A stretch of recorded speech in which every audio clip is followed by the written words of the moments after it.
17 বছর বলিউডের মতো ঝড় বিক্ষুব্ধ ইন্ডাস্ট্রিতে 17 বছরের দাম্পত্য মানেই যেন একটা যুদ্ধ জয়।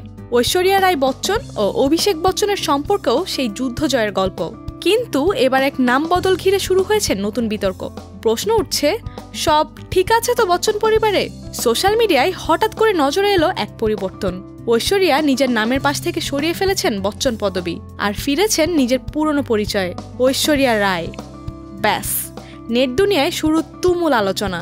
কেউ বলছে ডিভোর্স আসন্ন, আবার কারো দাবি শাশুড়ি ননদের সঙ্গে মনোমালিন্য বহুদিনের। বলিউডের করিডোরে ফের উঠেছে পুরনো ফিসফাস। বচ্চন পরিবারে কি সম্পর্কের ফাটল ধরেছে? গুঞ্জন অনুযায়ী শাশুড়ি জয়া বচ্চন ও ননদ শ্বেতা বচ্চনের সঙ্গে ঐশ্বরিয়ার সম্পর্ক কখনোই খুব ঘনিষ্ঠ ছিল না।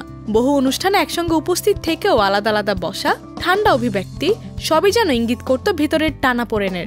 কিন্তু এত বছর পর হঠাৎ এমন পদক্ষেপ, তাও সোশ্যাল মিডিয়ায়।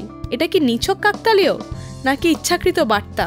সব জল্পনা কল্পনার মাঝে হঠাৎই মুখ খুললেন অভিষেক বচ্চন। এক মিডিয়ার সাক্ষাৎকারে প্রশ্ন করা হয় কেন তিনি এত বিতর্কের পরেও নীরব থাকেন। অভিষেক সোজাসাপটা বলেন, আমি যতই পরিষ্কার করতে যাই ততই বিকৃত হয়।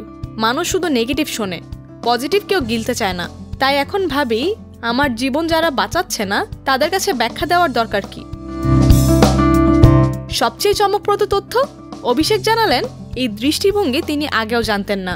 ঐশ্বরিয়াই তাকে শিখিয়েছেন কাকে গুরুত্ব দিতে হয় আর কাকে নয়। তিনি বলেন, ও বলেছে নেগেটিভ মানুষ সবসময় থাকবে, কিন্তু তাদের পাত্তা দিলে নিজের শান্তি যাবে। তাই এখন শুধু পজিটিভ দিকটাই দেখি, সেটাও ওর কাছ থেকে শেখা। এ কথা শুনে কি মনে হয় কোনো ভাঙন চলছে? বরং মনে হয় দুজন মানুষ জীবনের কঠিন সময়েও একে অন্যকে নতুন করে শক্তি দিচ্ছে।